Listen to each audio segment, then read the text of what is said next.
So then I have to wonder if it's attention is not thought, attention is something else. And so I think experience without, and I think I understand that peace is a side effect of no mind. If there's no mind, then the peace will be there. But the how-to, when there's a big emotional problem, whether it's, for some people's lives, it's a one day, but some people, their whole lives. And so if the mind is continually focused on external, I think it's the how to redirect the mind when you don't want the mind. And is it really in our control? Or is it just kind of a blessing from the universe if it happens?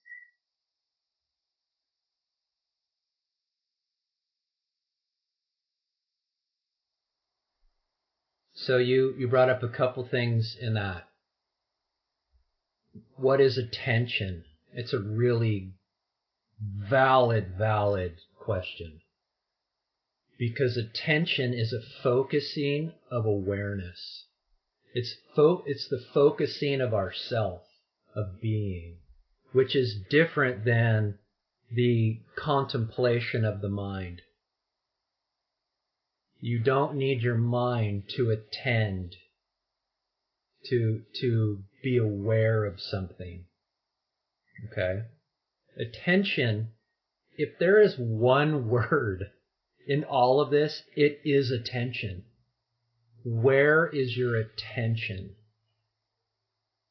And we're trained to have our attention out here in this V, out here in this world. And it's when our attention turns back to the source of itself, which is yourself, that's the primary place where you want your attention to be.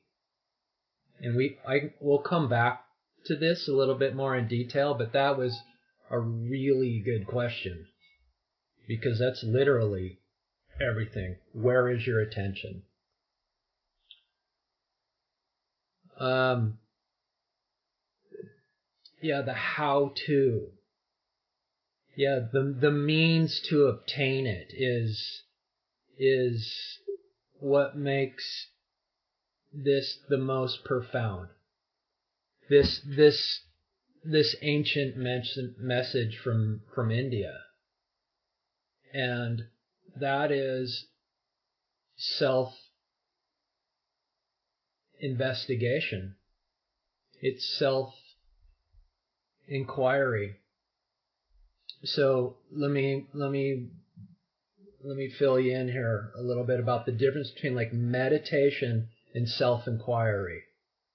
Now, these are the words that I use and the definitions I use to help you understand the difference between typical meditation that we're all most likely familiar with and self-inquiry. So meditation is when we're turning our attention onto an object.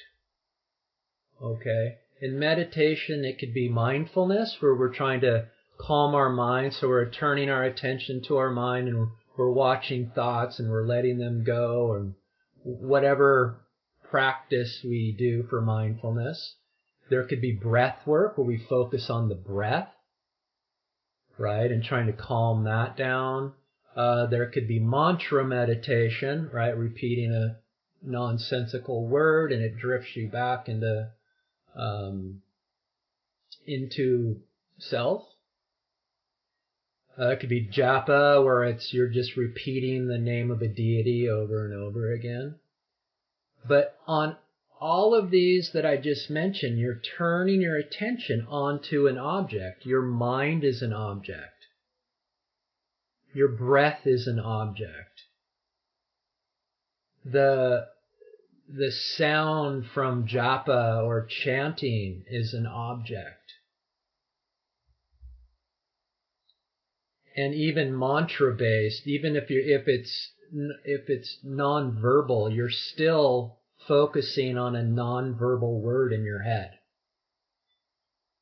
where self-inquiry is completely different is that you're turning your attention away from any object onto a non-object of yourself.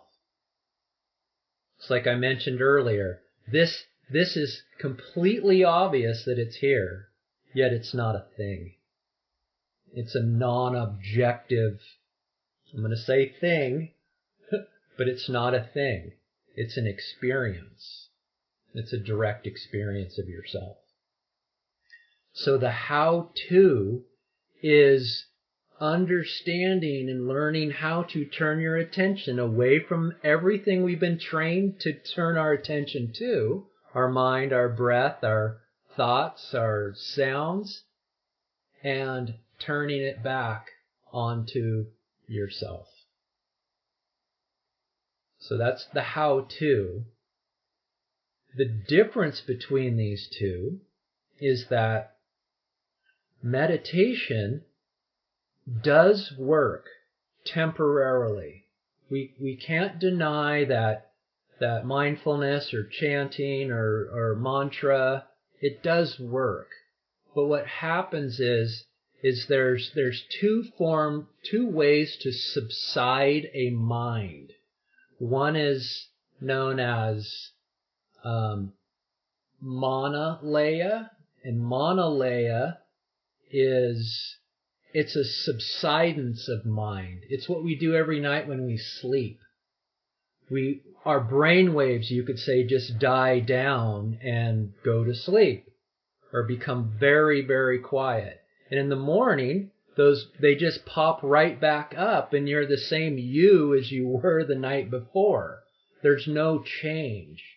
Well, that's the same, it's the same type of experience when we're doing meditations. They do subside the mind and there is some relief there. But over time, if you were to stop those practices, that mind's going to rise back up and you're right back to where you were prior to it. When you turn your attention onto yourself, you're actually destroying mind waves. You're actually literally changing the physiology, if you want to say, of how the mind rises as it rises out of self. And that's called mananasa. And that's what makes these two, meditation and self-inquiry, completely different from one another, because one is permanent and one is temporary. And that's how you have lasting relief. And that might be kind of freaky at first to hear, what do you mean I'm destroying my mind? But you're getting rid of the intellect that you just asked me, how do I get rid of that? Well, this is it. When your intellect or your mind goes quiet, you are permanently in peace, which we all want. And it's nothing. And when you drop back into self, when your mind starts to be dissolved and the self comes to the forefront more, you'll see, it's what I thought at once might be scary to give up my mind is actually quite peaceful, because the self comes into your presence, the presence of peace.